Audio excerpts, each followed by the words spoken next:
तो यस सी intermediate student 70 marks का जो आपका कॉर्पोरेट वाला पोर्शन है, कॉर्पोरेट एंड अदर लॉ में जो कॉर्पोरेट पोर्शन है 70 मार्क्स का, उसके कुछ इंपॉर्टेंट चीजें आपके साथ शेयर कर रहा हूँ। इस पर आपको क्वेश्चन एग्जामिनेशन में दिख जाएगा, आपके पेपर में आपको ये क्वेश्चन दिख सकते हैं और 90 से 95% चांस है इसमें से आपको आ जाएगा। तो प्लीज इसको अच्छे से कवर अप कर लेना, राइट। और इसी बात पे आप मेरी इस एफर्ट को आप अप्रिशिएट करेंगे लाइक करके, और चैनल को जरूर सब्सक्राइब करेंगे और बेल आइकन जरूर प्रेस करेंगे।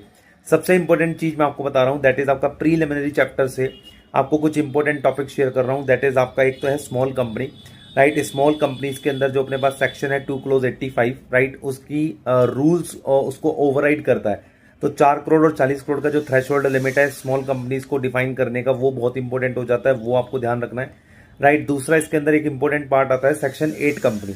सेक्शन 8 कंपनी पे इंस्टीट्यूट, ये जितने भी टॉपिक मैं बता रहा हूँ, स्मॉल कंपनी पे प्रैक्टिकल क्वेश्चन और आपका सेक्शन 8 पे एमसीक्यू बन सकता है, राइट। इसके अलावा एक 1% कंपनी है, सिर्फ उसको एक बार पढ़ के चले जाना, उसमें कोई इशू नहीं है। इसके अलावा जो इंपॉर्टेंट चीज है that is the private company जब पब्लिक कंपनी के अंदर कन्वर्ट करती है, या वाइस वर्सा, प्राइवेट से पब्लिक और पब्लिक से प्राइवेट में कन्वर्जन की बात होती है, तो वो इंपॉर्टेंट पार्ट हो जाता है इस चैप्टर के अंदर।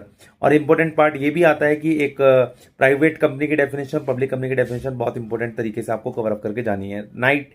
इससे अब मैं जो आपको नेक्स्ट चीज बता रहा हूँ वो बहुत इंपॉर्टेंट है। एक आपका प्रोस्पेक्टस का चैप्टर है। प्रोस्पेक्टस के अंदर आपको बहुत इंपॉर्टेंट चीज है कि एक तो सेक्शन 31, 32, 33, इसमें अपने पास 31 शैल प्रोस्पेक्टस को डील करता है, 32 रेड हियरिंग को करता है और 33 अपने पास एवरेज प्रोस्पेक्टस को करता है। इन तीनों सेक्शन को आपको बहुत अच्छे से कवर अप करके जाना है, बट इतना श्योर है कि आपको सेक्शन 31 और 33 पे ज्यादा फोकस करना है। शैल प्रोस्पेक्टस और एवरेज प्रोस्पेक्टस, रेड हियरिंग को सिर्फ सरफेस लेवल पे स्टडी कर लेना, और इनसे रिलेटेड जितनी भी आपकी ऑफेंस और पेनल्टीज हैं, राइट, ये आपको अच्छे से कवर अप कर लेनी है। और इसके साथ एक सेक्शन और कवर अप कर लेना, दैट इज योर सेक्शन 447, जो कि पनिशमेंट है फॉर फ्रॉड के केसेस में, सेक्शन 447 के केसेस में। तो सेक्शन 447 आपको अच्छे से पढ़ के जाना है एग्जामिनेशन के पॉइंट ऑफ व्यू से, ठीक है, राइट।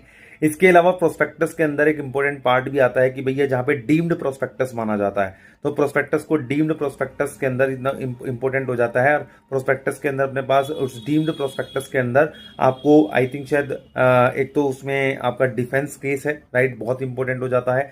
मतलब सिविल लाइबिलिटी और क्रिमिनल लाइबिलिटी के कंटेक्स्ट भी इसके अंदर आते हैं, तो आपको बहुत अच्छे से कवर अप करके जाना है, राइट। इसके अलावा आपका एक चैप्टर है इनकॉर्पोरेशन ऑफ कंपनीज। तो इनकॉर्पोरेशन ऑफ कंपनीज के अंदर आपको एक ऑल्टरेशंस ऑफ आर्टिकल ऑफ एसोसिएशन के अंदर, राइट, एओई का अल्टरेशन के अंदर बहुत इंपॉर्टेंट हो जाता है, राइट। और एक कंपनी को जब हम इनकॉर्पोरेट करते हैं तो इनकॉर्पोरेशन के दौरान, राइट, उसका जो प्रोसीजर है उस पर आई थिंक शायद क्वेश्चन इंस्टीट्यूट थ्योरी बना सकता है, और थ्योरी में मतलब प्रैक्टिकल क्वेश्चन बनाएगा, वो प्रैक्टिकल केस सिनारियो